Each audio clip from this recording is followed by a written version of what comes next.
দেখো রসুন কুচি, কাঁচামরিচ কুচি, লবণ, একটু সুগার, একটু লেবুর রস, লেবুর রস একটু না, অনেকগুলো লেবুর রস দিয়েছি। তো সাথে আমি এখন চিকেন খাবো। অলরেডি একটু খেয়ে নিছিলাম, তো মনে হচ্ছিল যে এমনি এমনি খেতে ভালো লাগবে না, সস দিয়ে খাই। এরকম করে খেতে যে কি মজা লাগে, এই যে লেবুর একটা ফ্লেভার, সাথে এই যে কাঁচামরিচ আর রসুনের একটা ফ্লেভার।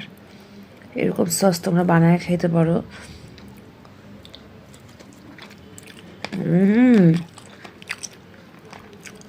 জাস্ট সেই অনেক মজা।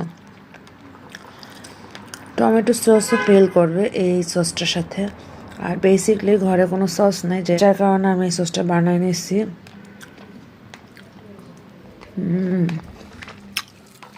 অনেক মজা। সসটা যে একটু টক টক হালকা, তাদের গার্লিকের ফ্লেভার পছন্দ তাদের কাছে তো অনেক ভালো লাগবে। এই যে দেখো, দেখছো ধনিয়া পাতা ছাড়া এইভাবে কাঁচামরিচ, রসুন আর লেবুর রস।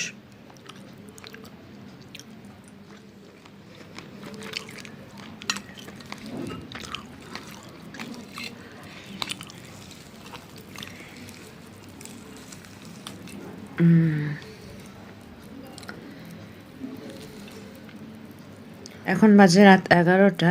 11টার সময় আমি চিকেন খাচ্ছি।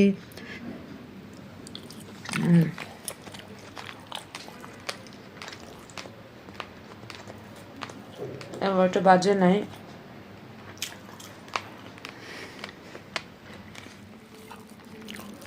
এতটা মজা লাগতেছে, টক টক ফ্লেভার। জাস্ট একবার ট্রাই করে তোমরা দেখো, যদি ভালো না লাগে তাহলে বইলো আমারে। যে কোনো সস কিন্তু ফেল হবে এভাবে সস বানায় খাইলে। দেখো,